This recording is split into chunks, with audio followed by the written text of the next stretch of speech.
ಉದ್ಯಮಿ ಸಿಜೆ ರಾಯ್ ಆತ್ಮಹತ್ಯೆ ಪ್ರಕರಣಕ್ಕೆ ಸಂಬಂಧಪಟ್ಟಂತೆ ಬೌರಿಂಗ್ನಲ್ಲಿ ಮರಣೋತ್ತರ ಪರೀಕ್ಷೆ ಮುಕ್ತಾಯ ಆಗಿದೆ.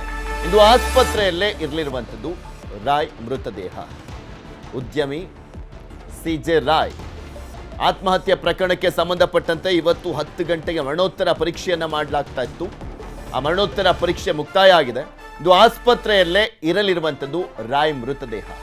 ನಾಳೆ ಸಿಜೆ ರಾಯ್ ಅಂತ್ಯ ಸಂಸ್ಕಾರಕ್ಕೆ ನಿರ್ಧಾರವನ್ನ ಮಾಡಲಾಗಿದೆ. ವಿದೇಶಗಳಲ್ಲಿರುವಂತಹ ಸಿಜೆ ರಾಯ್ ಸಂಬಂಧಿಕರು ಬರಬೇಕಾಗಿರುವಂಥ ಹಿನ್ನೆಲೆಯಲ್ಲಿ ನಾಳೆ ಅಂತ್ಯಕ್ರಿಯೆಯನ್ನು ನೆರವೇರಿಸಲಾಗುತ್ತೆ. ನಾಳೆ ಅಂತಿಮ ದರ್ಶನದ ಬಳಿಕ ರಾಯ್ ಅಂತ್ಯಕ್ರಿಯೆಯನ್ನ ಮಾಡಲಾಗುತ್ತೆ. ನಾಳೆ 10ರಿಂದ ಮಧ್ಯಾಹ್ನ 2ರವರೆಗೆ ಅಂತಿಮ ದರ್ಶನಕ್ಕೆ ವ್ಯವಸ್ಥೆಯನ್ನ ಮಾಡಲಾಗಿದೆ. ಸೆಂಟ್ ಜೋಸೆಫ್ ಚರ್ಚ್ನಲ್ಲಿ ಅಂತಿಮ ವಿಧಿವಿಧಾನವನ್ನ ನೆರವೇರಿಸಲಾಗುತ್ತೆ. ಕ್ರಿಶ್ಚಿಯನ್ ಸಂಪ್ರದಾಯದಂತೆ ಅಂತ್ಯಕ್ರಿಯೆ ನೆರವೇರುತ್ತೆ. ಬನ್ನೇರುಘಟ್ಟದ ಕ್ಯಾಸ್ಕ್ಯಾಡ್ನಲ್ಲಿ ನಾಳೆ ರಾಯ್ ಅಂತ್ಯಕ್ರಿಯೆ ನೆರವೇರಲಿರುವಂಥದ್ದು. ಸಾವಿರಾರು ಕೋಟಿಯ ಮಾಲೀಕ ರಾಯಲ್ ಲೈಫನ್ನು ಮಾಡ್ತಾ ಇದ್ರು. ಅವರ ಸಂಸ್ಥೆ ಹೆಸರಿದೆಯಲ್ಲ, ಕಾನ್ಫಿಡೆಂಟ್ ಗ್ರೂಪ್, ಅದರ ಹೆಸರೇ ಸೂಚಿಸುತ್ತೆ ಈಸ್ ವೆರಿ ಕಾನ್ಫಿಡೆಂಟ್ ಅಂತ. ತುಂಬ ಕಾನ್ಫಿಡೆಂಟ್ ಆಗಿದ್ದಂಥ ವ್ಯಕ್ತಿ, ರಾಯಲ್ ಆಗಿದ್ದಂಥ ವ್ಯಕ್ತಿ, ಜನಮನ್ನಣೆಯನ್ನ ಜನಪ್ರಿಯತೆಯನ್ನ ಕೂಡ ಗಳಿಸ್ಕೊಂಡಿದ್ದಂಥ ವ್ಯಕ್ತಿ, ಸಾವಿರಾರು ಕೋಟಿಯ ಒಡೆಯ, ಉದ್ಯಮದಲ್ಲಿ ದೊಡ್ಡ ಯಶಸ್ಸನ್ನ ಕಂಡಿದ್ದಂಥ ವ್ಯಕ್ತಿ ಈ ರೀತಿಯಾಗಿ ಆತ್ಮಹತ್ಯೆ ಮಾಡಿಕೊಂಡ್ರು ಅನ್ನುವಂಥದ್ದೇ ದೊಡ್ಡ ಶಾಕಿಂಗ್ ನ್ಯೂಸ್ ಇದು. ಉದ್ಯಮಿ ಸಿಜೆ ರಾಯ್ ಆತ್ಮಹತ್ಯೆ ಪ್ರಕರಣ ಕಾನ್ಫಿಡೆಂಟ್ ಕಚೇರಿಯಲ್ಲಿದ್ದಂಥ ಡೈರಿಯನ್ನ ವಶಕ್ಕೆ ಪಡೆಯಲಾಗಿದೆ. ಡೈರಿಯಲ್ಲಿ ಇರುವಂಥ ವಿಷಯಗಳ ಬಗ್ಗೆ ಪರಿಶೀಲನೆ ಮಾಡಲಾಗ್ತದೆ. ಡೈರಿ ಸಿಕ್ಕಿದೆ ಈಗೊಂದು. ಆ ಡೈರಿಯಲ್ಲಿ ಸಾಕಷ್ಟು ವಿಚಾರ ಅಂತೂ ಇದ್ದೇ ಇರುತ್ತೆ. ಎಲ್ಲ ಆಲ್ಮೋಸ್ಟ್ ದೊಡ್ಡ ದೊಡ್ಡ ಬಿಸ್ನೆಸ್ಮೆನ್ಗಳು ಅಥವಾ ಯಾರೇ ಇರಲಿ, ತುಂಬ ಓದಂಥವ್ರು, ತುಂಬ ನೀಟಾಗಿ ಲೈಫನ್ನು ಲೀಡ್ ಮಾಡ್ತಾ ಇರುವಂಥವ್ರು ಡೈರಿಯಲ್ಲೆಲ್ಲ ಉಲ್ಲೇಖ ಮಾಡ್ತಾ ಇರ್ತಾರೆ. ಅದರಲ್ಲೂ ಸ್ಪೆಷಲಿ ಬಿಸ್ನೆಸ್ಮೆನ್ಗಳಂತೂ ಮೇಂಟೈನ್ ಮಾಡೇ ಮಾಡ್ತಾರೆ ಡೈರಿಯನ್ನು. ಅದೇ ರೀತಿಯಾಗಿ ಸಿಜೆ ರಾಯ್ ಕೂಡ ಆ ಡೈರಿ ಸಿಕ್ಕಿದೆ. ಸದ್ಯಕ್ಕೆ 16 ಪ್ರಾಜೆಕ್ಟ್ಗಳನ್ನು ಮಾಡ್ತಾ ಇದ್ರು ರಾಯ್. ಕಾರ್ಯಕ್ರಮಗಳಿಗೆ ನಟಿಯರು, ಮಾಡೆಲ್ಗಳನ್ನು ಕರೆಸ್ತಾ ಇದ್ರು. ಕೆಲ ನಟಿಯರು, ಮಾಡೆಲ್, ರಾಜಕಾರಣಿಗಳ ಹೆಸರು ಕೂಡ ಉಲ್ಲೇಖ ಆಗಿದೆ. ಸಹಜವಾಗಿ ಆ ಒಂದು ಪ್ರಾಜೆಕ್ಟ್ಗಳೇ ಆಗಲಿ ಅಥವಾ ಎಲ್ಲಿಗೆ ಕರೆಸುವಂಥ ಸಂದರ್ಭದಲ್ಲಿ ಒಂದು ಇನ್ನಷ್ಟು ಹೆಚ್ಚೆಚ್ಚು ರೀಚ್ ಆಗಬೇಕು ಅಂತ, ಮತ್ತೆ ಅವರನ್ನು ಕರೆಸುವಂಥ ನಿಟ್ಟಿನಲ್ಲಿ ಅವ್ರಿಗೆ ಯಾವುದೇ ರೀತಿಯಾದಂಥ ದುಡ್ಡಿನ ಅಭಾವ ಎಲ್ಲ ಇರಲೇ ಇರಲಿಲ್ಲ. ಖರ್ಚು ಮಾಡೋರು, ಧಾರಾಳವಾಗಿ ಖರ್ಚು ಮಾಡೋರು. ಸೊ ಒಂದು ಹೆಸರು ಬರಬೇಕು, ಒಂದು ಹೆಸರು ಬರುತ್ತೆ, ಇನ್ನೊಂದು ಕಡೆ ಪ್ರಚಾರನೂ ಚೆನ್ನಾಗಾಗುತ್ತೆ ಅನ್ನುವಂಥ ಇಂಟೆನ್ಷನ್ನು ಕೂಡ ಇರುತ್ತೆ. ಆಮೇಲೆ ದೊಡ್ಡ ಬಿಸ್ನೆಸ್ ಮ್ಯಾನ್ ಅಂತ ಬಂದಂಥ ಸಂದರ್ಭದಲ್ಲಿ ಸಹಜವಾಗಿ ರಾಜಕಾರಣಿಗಳ ಲಿಂಕ್ ಅಂತೂ ಇರುತ್ತೆ. ರಾಜಕಾರಣಿಗಳ ಲಿಂಕ್ ಅವರು ಮಾಡ್ಕೊಳ್ದೆ ಹೋದ್ರು ರಾಜಕಾರಣಿಗಳಂತೂ ಮಾಡ್ಕೊಳ್ತಾರೆ. ಹೇಗಾದ್ರೂ ಮಾಡಿ ಕಿತ್ಕೊಳ್ಳೋದಂತೂ ಗೊತ್ತಿರುತ್ತಲ್ಲ ರಾಜಕಾರಣಿಗಳಿಗೆ. ಸೊ ಹೀಗಾಗಿ ಲಿಂಕ್ ಚೆನ್ನಾಗಿ ಆಗಿರುತ್ತೆ. ಸೊ ಅವರ ಕೆಲವು ಹೆಸರುಗಳು ಕೂಡ ಉಲ್ಲೇಖ ಆಗಿದೆ ಅಂತ ಹೇಳಲಾಗ್ತದೆ. ಬಟ್ ಹೆಸರು ಉಲ್ಲೇಖ ಆದ ತಕ್ಷಣ ಅವರಿಂದ ಏನೋ ಆಗ್ಬಿಟ್ಟಿದೆ ಅಂತಲ್ಲ.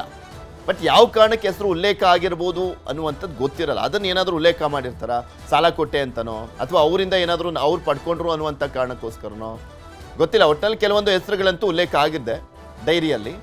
ಯಾವ ಕಾರಣಕ್ಕಾಗಿ ಹೆಸರುಗಳು ಬರೆದಿದ್ದಾರೆ ಅನ್ನುವಂಥದ್ರ ಬಗ್ಗೆನೂ ಕೂಡ ವಿಚಾರಣೆ ಮಾಡ್ತಾರೆ. ತನಿಖೆಯ ಒಂದು ಭಾಗ ಅದೆಲ್ಲವೂ ಕೂಡ. ಬರೀ ಇವೆಂಟ್ ವಿಚಾರಕ್ಕ ಅಥವಾ ಬೇರೆ ಇದೆಯಾ? ಇವೆಂಟ್ ವಿಚಾರಕ್ಕೆ ಮಾತ್ರ ಅವರೇನು ಹೆಸರು ಉಲ್ಲೇಖ ಮಾಡಿರಲ್ಲ, ಬೇರೆ ಬೇರೆ ಏನೇನೋ ರೀಸನ್ಸ್ ಇರ್ತವೆ. ಒಬ್ಬ ಬಿಸ್ನೆಸ್ ಮ್ಯಾನ್ ಅಂತ ಬಂದಂಥ ಸಂದರ್ಭದಲ್ಲಿ ಒಂದು ಸಾಮ್ರಾಜ್ಯವನ್ನ ಕಟ್ಟಿದ್ದಂಥದ್ದು. ಡೈರಿಯ ಇಂಚಿಂಚು ಮಾಹಿತಿಯನ್ನ ಕಲೆ ಹಾಕ್ತಾ ಇದ್ದಾರೆ ಪೊಲೀಸರು. ಕಾನ್ಫಿಡೆಂಟ್ ಗ್ರೂಪ್ನಲ್ಲಿ ರಾಜಕಾರಣಿಗಳ ಹೂಡಿಕೆ ಏನಾದರೂ ಇತ್ತಾ ಅನ್ನುವಂಥದ್ರ ಬಗ್ಗೆನೂ ಕೂಡ ತನಿಖೆ ಮಾಡಲಾಗ್ತಾ ಇದೆ. ನಾವು ಉದ್ಯಮಿ ಸಿಜೆ ರಾಯ್ ಆತ್ಮಹತ್ಯೆ ಪ್ರಕರಣ ಪೊಲೀಸರಿಂದ ರಾಯ್ ಕುಟುಂಬಸ್ಥರ ವಿಚಾರಣೆಯನ್ನ ಕೂಡ ಮಾಡಲಾಗ್ತಾ ಇದೆ. ಅಶೋಕನಗರ ಪೊಲೀಸರಿಂದ ವಿಚಾರಣೆ ನಡೀತಾ ಇರುವಂಥದ್ದು. ರಾಯರನ್ನ ಕೊನೆಯದಾಗಿ ಭೇಟಿ ಮಾಡಿದ್ ಯಾವಾಗ, ಕೊನೆಯದಾಗಿ ಕರೆ ಮಾಡಿದಾಗ ಏನು ಮಾತನಾಡಿದ್ರು, ಏನಾದರೂ ತೊಂದರೆ ಆಗಿರುವಂಥದ್ರ ಬಗ್ಗೆ ಮಾತನಾಡಿದ್ರ, ಹೀಗೆ 10 ಹಲವು ಪ್ರಶ್ನೆಗಳನ್ನು ಕೇಳ್ತಾ ಇದ್ದಾರೆ. ತನಿಖೆ ಒಂದು ಭಾಗ ಹೇಳ್ತಾ ಇದ್ದಲ್ಲ. ಪೊಲೀಸರು, ಅಶೋಕನಗರ ಪೊಲೀಸರು ಠಾಣೆಯಲ್ಲಿ ಕುಟುಂಬಸ್ಥರ ವಿಚಾರಣೆಯನ್ನು ಮಾಡ್ತಾ ಇದ್ದಾರೆ. ರಾಯ್ ಪುತ್ರ ಹಾಗೂ ತಮ್ಮ ಬಾಬೂರಿಂದ ಮಾಹಿತಿಯನ್ನು ಕಲೆ ಹಾಕಲಾಗ್ತಾ ಇದೆ. ಡಿಸಿಪಿ ಅಕ್ಷಯ್ ನೇತೃತ್ವದಲ್ಲಿ ಕುಟುಂಬಸ್ಥರ ವಿಚಾರಣೆಯನ್ನು ಮಾಡಲಾಗಿದೆ. ವಿಚಾರಣೆ ಮುಗಿಸಿ ತೆರಳಿರುವಂಥದ್ದು ಈಗಾಗಲೇ ಅವರ ಕುಟುಂಬಸ್ಥರು. ಕೊನೆಯದಾಗಿ ಫೋನ್ ಮಾಡಿದಂಥ ಸಂದರ್ಭದಲ್ಲಿ ಏನು ಮಾತನಾಡಿದ್ರು, ಏನಾದರೂ ಆತಂಕವನ್ನು ವ್ಯಕ್ತಪಡಿಸಿದ್ರಾ, ಸೂಸೈಡ್ ವಿಚಾರಕ್ಕೆ ಸಂಬಂಧಪಟ್ಟಂತೆ ಏನಾದರೂ ಪ್ರಸ್ತಾಪವನ್ನು ಮಾಡಲಾಗಿತ್ತಾ, ಓಕೆ ಸೂಸೈಡ್ ಮಾಡ್ಕೊಳ್ಳಿಕ್ಕೆ ಏನು ಕಾರಣಗಳಿರಬಹುದು, ನಿಮ್ಮ ಹತ್ರ ಏನಾದರೂ ಹೇಳ್ಕೊಂಡಿದ್ರೆ ಈ ಮುಂಚೆ, ಅವ್ರಿಗೇನು ಭಯ ಇತ್ತು, ಇದೆಲ್ಲದ್ರ ಬಗ್ಗೆನೂ ಕೂಡ ವಿಚಾರಣೆಯನ್ನ ಮಾಡಲಾಗಿದೆ. ತುಂಬ ಸೀರಿಯಸ್ ಆಗಿ ಕನ್ಸಿಡರ್ ಮಾಡಿದ್ದಾರೆ ರಾಜ್ಯ ಪೊಲೀಸರು ಈ ಒಂದು ಪ್ರಕರಣವನ್ನ. ಯಾಕಂದ್ರೆ ಆ ಟ್ವೀಟ್ಗಳನ್ನು ನೋಡಿದ್ರೆ ಗೊತ್ತಾಗುತ್ತಲ್ಲ ಎಷ್ಟು ಗಂಭೀರವಾಗಿದೆ. ಕಾಂಗ್ರೆಸ್ ಸರ್ಕಾರ ಬೇರೆ ಇರುವಂಥ ಹಿನ್ನೆಲೆಯಲ್ಲಿ, ಅದರಲ್ಲೂ ಕೇರಳ ಮೂಲದ ವ್ಯಕ್ತಿ ಬೇರೆ, ಇಲ್ಲಿ ಬೆಳೆದಿದ್ದು ಎಲ್ಲದೂ ಕೂಡ ಇಲ್ಲೇ ಇಲ್ಲ ಅಂತಲ್ಲ, ಆದರೆ ಕೇರಳ ಮೂಲದ ಬಿಸ್ನೆಸ್ ಮ್ಯಾನ್. ಸೊ ಹೀಗಾಗಿ ಸಹಜವಾಗಿ ಅಲ್ಲಿ ಬೇರೆ ಎಲೆಕ್ಷನ್ ಬೇರೆ ನಡೀತಾ ಇರುವಂಥ ಹಿನ್ನೆಲೆಯಲ್ಲಿ ನಾನಾ ರೀತಿಯಾದಂಥ ಆ್ಯಂಗಲ್ಸ್ಗಳಿದ್ದಾವೆ, ನಾನಾ ರೀತಿಯಾದಂಥ ಚರ್ಚೆಗಳು ಕೂಡ ಆಗ್ತಾ ಇದ್ದಾವೆ. ಇದೆಲ್ಲದ್ರ ಬಗ್ಗೆ ಇನ್ನಷ್ಟು ಮಾಹಿತಿಯನ್ನು ಕೊಡ್ತಾ ಹೋಗ್ತಾರೆ ನಮ್ಮ ಪ್ರತಿನಿಧಿ ಮಂಜು ಆರ್ಯ. ನೇರ ಸಂಪರ್ಕದಲ್ಲಿ ಜಾಯ್ನ್ ಆಗಿದ್ದಾರೆ. ಮಂಜು, CJ ರಾಯ್ ಸಾವಿನ ಸುತ್ತ ಸಾಕಷ್ಟು ಅನುಮಾನಗಳು ಇದ್ದಾವೆ, ಮತ್ತು ಒಂದು ಕಡೆ ಊಹೆಗಳು ಕೂಡ ಇರುವಂಥದ್ದು, ಚರ್ಚೆಗಳು ಕೂಡ ಬೇರೆ ಬೇರೆ ರೀತಿಯಲ್ಲೇ ಆಗ್ತಾ ಇದೆ. ನಿಮ್ಮ ಗಮನಕ್ಕೂ ಕೂಡ ಬಂದಿದೆ. ಪೊಲೀಸರು ಯಾವ ರೀತಿಯಾಗಿ ತನಿಖೆಯನ್ನು ಮಾಡ್ತಾ ಇದ್ದಾರೆ, ಯಾವೆಲ್ಲ ಆ್ಯಂಗಲ್ ಅನ್ನು ಅವ್ರು ಪರಿಶೀಲನೆ ಮಾಡುವಂಥ ಕೆಲಸ ಆಗ್ತದೆ. ಇನ್ನು ಡೈರಿಯ ವಿಚಾರ ಕೂಡ ಉಲ್ಲೇಖ ಆಗ್ತಾ ಇತ್ತು, ಅಲ್ಲಿ ಯಾರ್ಯಾರೆಲ್ಲ ಹೆಸರುಗಳು ಉಲ್ಲೇಖ ಆಗಿರಬಹುದು ಅನ್ನುವಂಥ ಕುತೂಹಲನೂ ಕೂಡ ಯಾವ ರೀತಿಯ ಬಿಲ್ಡ್ ಆಗಿದೆ.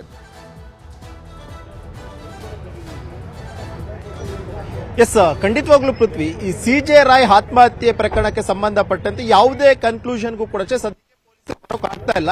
ಯಾಕಂದ್ರೆ ಇನ್ವೆಸ್ಟಿಗೇಷನ್ ಮಾಡ್ತಾ ಹೋದಂತಹ ವೇಳೆಯಲ್ಲಿ ಬೇರೆ ಬೇರೆ ರೀತಿಯಂತ ಆಯಾಮಗಳನ್ನು ಈ ಒಂದು ಪ್ರಕರಣ ಸಾವನ್ನಪ್ಪಿದಂತ ಸಂದರ್ಭದಲ್ಲಿ ಒಂದು ಆರೋಪ ಕೇಳಿ ಬಂದಿದ್ದು IT ಅಧಿಕಾರಿಗಳ ನಿರಂತರವಾದಂತಹ ಕಿರುಕುಳದಿಂದ ಬೇಸತ್ತು ಆತ್ಮಹತ್ಯೆಯನ್ನ ಮಾಡ್ಕೊಂಡಿದ್ದಾರೆ ಅಂತ ಹೇಳ್ಬಿಟ್ಟು, ಆದ್ರೆ ಇನ್ವೆಸ್ಟಿಗೇಷನ್ ಮಾಡ್ತಾ ಹೋದಂತಹ ವೇಳೆಯಲ್ಲಿ ಅದು ಬೇರೆ ಬೇರೆ ಆಯಾಮಗಳನ್ನ ಪಡ್ಕೊಳ್ತಾ ಇರುವಂತದ್ದು. ಕೇವಲ IT ಅಧಿಕಾರಿಗಳ ಕಿರುಕುಳದಿಂದಾಗಿ CJ ರಾಯ್ ಅವರು ಆತ್ಮಹತ್ಯೆಯನ್ನ ಮಾಡ್ಕೊಂಡ್ರ, ಅಥವಾ ರಾಜಕೀಯವಾಗಿ ಫೈನಾನ್ಷಿಯಲಿ ಯಾವ್ದಾದ್ರು ಒತ್ತಡಗಳಿತ್ತ, ಅಥವಾ ಬಿಸ್ನೆಸ್ ರಿಲೇಟೆಡ್ ಆಗಿ ಏನಾದ್ರು ಒಂದಷ್ಟು ಥ್ರೆಟ್ಗಳೇನಾದ್ರೂ ಇತ್ತ ಅನ್ನುವಂತ ಒಂದು ಆಯಾಮದಲ್ಲೂ ಕೂಡ ಪೊಲೀಸರಿಗಾಗಲೇ ಇನ್ವೆಸ್ಟಿಗೇಷನ್ ಮಾಡ್ತಾ ಇರುವಂತದ್ದು. ಯಾಕಂದ್ರೆ ನಿನ್ನೆ ಅವರ ಒಂದು ಚೇಂಬರ್ ನಲ್ಲಿ ಸಿಕ್ಕಂತ ಡೈರಿ ಏನಿತ್ತು, ಆ ಒಂದು ಡೈರಿಯನ್ನು ಕೂಡ ಕೂಲಂಕುಷವಾಗಿ ಪರಿಶೀಲನೆಯನ್ನ ಮಾಡ್ತಾರೆ. ಪರಿಶೀಲನೆ ಮಾಡಿದಂತಹ ವೇಳೆಯಲ್ಲಿ ಅದರಲ್ಲಿ ಒಂದಷ್ಟು ಜನ ಮಾಡೆಲ್ಗಳ ಹೆಸರು, ನಟಿಯರ ಹೆಸರು, ಒಂದಷ್ಟು ರಾಜಕಾರಣಿಗಳ ಹೆಸರು ಕೂಡ ಆತ ಬರೆದಿದ್ರು. ಆ ಒಂದು ನಿಟ್ಟಿನಲ್ಲಿ ಏನಕ್ಕೆ ಡೈರಿಯಲ್ಲಿ ಇವರೆಲ್ಲರ ಹೆಸರನ್ನು ಕೂಡ ನಮೂದು ಮಾಡಿದ್ದಾರೆ ಅನ್ನುವಂಥದ್ರ ಬಗ್ಗೆ ಕೂಡ ಇನ್ವೆಸ್ಟಿಗೇಷನ್ ಅನ್ನ ಮಾಡ್ತಾ ಇರುವಂತದ್ದು. ಯಾಕಂದ್ರೆ ಒಂದು ಮೂಲಗಳು ಹೇಳ್ತಾ ಇರುವಂತಹದ್ದು, ಈ ರಾಯ್ ಅವರು ಕೇರಳದಲ್ಲಿ 16 ಪ್ರಾಜೆಕ್ಟ್ ಗಳನ್ನ ಸದ್ಯಕ್ಕೆ ಮಾಡ್ತಾ ಇದ್ರೆ, ಆ ಒಂದು ಪ್ರಾಜೆಕ್ಟ್ ರಿಲೇಟೆಡ್ ಆಗಿ ಯಾವುದೇ ಕಾರ್ಯಕ್ರಮಗಳನ್ನ ಮಾಡಿದಂತಹ ವೇಳೆಯಲ್ಲಿ ಇವರನ್ನೆಲ್ಲರನ್ನು ಕೂಡ ಅಷ್ಟೇ ಗೆಸ್ಟ್ ಗಳಾಗಿ ಕರೀತಾ ಇದ್ರು ಅನ್ನುವಂಥದ್ದು ಒಂದು ಮೂಲಗಳು ಹೇಳ್ತಾ ಇದಾವೆ. ಆದ್ರೆ ಪರ್ಟಿಕ್ಯುಲರ್ ಆಗಿ ಅವ್ರಿಗೂ ಇವ್ರಿಗೂ ಏನ್ ನಂಟಿದೆ, ಏನಾದ್ರೂ ಫೈನಾನ್ಷಿಯಲ್ ವಿಚಾರವಾಗಿ ಏನಾದ್ರೂ ನಡುವೆ ಸಂಬಂಧ ಇದೆಯಾ ಅನ್ನೋಂಥ ವಿಚಾರವನ್ನು ಕೂಡ ಈಗಾಗಲೇ ಪೊಲೀಸರು ಮಾಹಿತಿಯನ್ನು ಕಲೆಕ್ಟ್ ಮಾಡ್ತಾ ಇರುವಂತದ್ದು. ಅದರಲ್ಲೂ ಕೂಡ ಪ್ರಮುಖವಾಗಿ ನಿನ್ನೆ ಆತ್ಮಹತ್ಯೆ ಮಾಡ್ಕೊಳ್ಳೋದಕ್ಕಿಂತ ಮುಂಚಿತವಾಗಿ 10 ನಿಮಿಷಗಳ ಕಾಲ ಇದೆಯಲ್ಲ, ಅದು ತುಂಬಾ ಅಂದ್ರೆ ತುಂಬಾ ಇಂಪಾರ್ಟೆಂಟ್ ಆಗಿರುವಂತದ್ದು. ಇನ್ವೆಸ್ಟಿಗೇಷನ್ಗೂ ಕೂಡ 10 ನಿಮಿಷದಲ್ಲಿ ಏನಾಯ್ತು ಅನ್ನುವಂಥದ್ದನ್ನ ತಿಳ್ಕೊಳ್ಬೇಕು ಅಂತಾನೆ ಪೊಲೀಸರೀಗ ಮೂಲೆ ಮೂಲೆಯಲ್ಲೂ ಕೂಡ ಅಷ್ಟೇ ಈಗಾಗಲೇ ಮಾಹಿತಿನ ಸಂಗ್ರಹ ಮಾಡಲು ಹೋಗಿರುವಂತದ್ದು. ಯಾಕಂದ್ರೆ ಒಂದು ಕಡೆ ಕುಟುಂಬಸ್ಥರು ನಾಳೆ ಅಂತ್ಯ ಸಂಸ್ಕಾರವನ್ನ ಮಾಡ್ತೀವಿ ಅಂತ ಈಗಾಗಲೇ ಪೊಲೀಸರಿಗೆ ಹೇಳಿರುವಂತಹ ಕಾರಣಕ್ಕೋಸ್ಕರ ಇವತ್ತೇ ಕುಟುಂಬಸ್ಥರೆಲ್ಲರನ್ನು ಕೂಡ ಅಷ್ಟೇ ಕರೆಸಿ ವಿಚಾರಣೆ ಮಾಡುವಂತ ಒಂದು ಕೆಲಸವನ್ನ ಮಾಡ್ತಿದ್ದಾರೆ. ಬೆಳ್ಳಂಬೆಳಿಗ್ಗೆ 4 ಗಂಟೆಗೆ ದುಬೈನಿಂದ ರಾಯ್ ಅವರ ಕುಟುಂಬಸ್ಥರು ಬರ್ತಾರೆ, ಹೆಂಡತಿ ಮಕ್ಕಳು ಕೂಡ ಬಂದಂತ ವೇಳೆಯಲ್ಲಿ ಖಾಸಗಿ ಹೋಟೆಲ್ ನಲ್ಲಿ ಉಳ್ಕೊಳ್ತಾರೆ. ಖಾಸಗಿ ಹೋಟೆಲ್ಗೆ ಹೋಗ್ಬಿಟ್ಟು ಹೆಂಡತಿ ಮತ್ತು ಮಗಳ ಹೇಳಿಕೆಯನ್ನ ದಾಖಲು ಮಾಡ್ಕೊಂಡು ಬರ್ತಾರೆ. ಇದಾದಂತಹ ಬಳಿಕ ತಮ್ಮ ಮತ್ತು ರಾಯ್ ಅವರ ಪುತ್ರನ ಹೇಳಿಕೆಯನ್ನ ಅಶೋಕ್ ನಗರ ಪೊಲೀಸ್ ಸ್ಟೇಷನ್ ಅಲ್ಲಿ ಖುದ್ದಾಗಿ DCP ಅವರೇ ಮಾಹಿತಿನ ಕಲೆಕ್ಟ್ ಮಾಡ್ತಾ ಇದ್ದಾರೆ. ಯಾಕಂದ್ರೆ ರಾಯ್ ಅವರ ತಮ್ಮ ಇವತ್ತು ಬೆಳಿಗ್ಗೆ ಮಾಧ್ಯಮದ ಮುಂದೆ ಹೇಳಿದಂತಹ ವೇಳೆಯಲ್ಲಿ ಅವರು ಹೇಳ್ತಾ ಇರುವಂತದ್ದು, IT ಅಧಿಕಾರಿಗಳ ನಿರಂತರವಾದಂತಹ ಕಿರುಕುಳ, ಕಳೆದ 1 ತಿಂಗಳಿಂದ ಕಂಟಿನ್ಯೂಸ್ ಆಗಿ ಕಿರುಕುಳ ಕೊಡ್ತಾ ಇದ್ರು, ನೋಟಿಸ್ ಕೊಡ್ತಾ ಇದ್ರು, ಕೇರಳಕ್ಕೆ ಕರೆಸ್ಕೊಂತಾ ಇದ್ರು.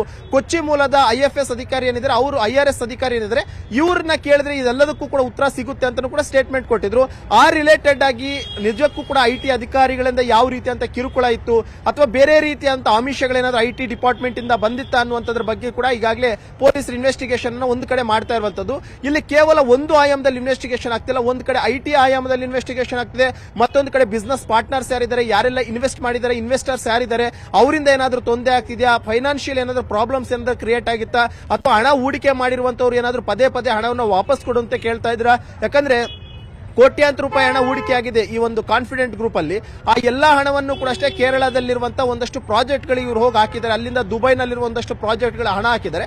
ಅದರಿಂದ ಏನಾದ್ರೂ ಬೇರೆಯವರು ಏನಾದ್ರೂ ಇವರನ್ನ ಹಣ ವಾಪಸ್ ಕೊಡಿ ಅನ್ನುವಂಥದ್ದು, ಅಥವಾ ಇತ್ತೀಚೆ ಒಂದಷ್ಟು ಎಲೆಕ್ಷನ್ಸ್ ಕೂಡ ಅಷ್ಟೇ ಬರ್ತಿದೆ, ಅದಕ್ಕೇನಾದ್ರೂ ಫಂಡ್ ಮಾಡಿ ಅಂತ ಏನಾದ್ರೂ ಇವರಿಗೆ ಬೆದರಿಕೆಗಳು ಬರ್ತಿದ್ವಾ, ಈ ರೀತಿಯಾದಂತ ಒಂದಷ್ಟು ಆಯಾಮದಲ್ಲೂ ಕೂಡ ಇನ್ವೆಸ್ಟಿಗೇಷನ್ ಆಗ್ತಿದ್ರೆ, ಮತ್ತೊಂದು ಆಯಾಮದಲ್ಲಿ ಪರ್ಸನಲ್ ಆಗಿ ಏನಾದ್ರೂ ಸಮಸ್ಯೆಗಳಿತ್ತ ಇವರಿಗೆ, ಅಥವಾ ಕುಟುಂಬದಲ್ಲಿ ಕೌಟುಂಬಿಕ ಕಲಹಗಳೇನಾದ್ರೂ ಇತ್ತ ಅನ್ನುವಂತ ಒಂದು ಆಯಾಮದಲ್ಲೂ ಕೂಡ ಅಷ್ಟೇ ಇನ್ವೆಸ್ಟಿಗೇಷನ್ ಮಾಡ್ತಿದ್ದಾರೆ. ಒಟ್ಟು ಈ 3 ಆಯಾಮದಲ್ಲೂ ಕೂಡ ಅಷ್ಟೇ ಅಶೋಕ್ ನಗರ ಪೊಲೀಸ್ ಇನ್ವೆಸ್ಟಿಗೇಷನ್ ಮಾಡ್ತಿರುವಂತದ್ದು.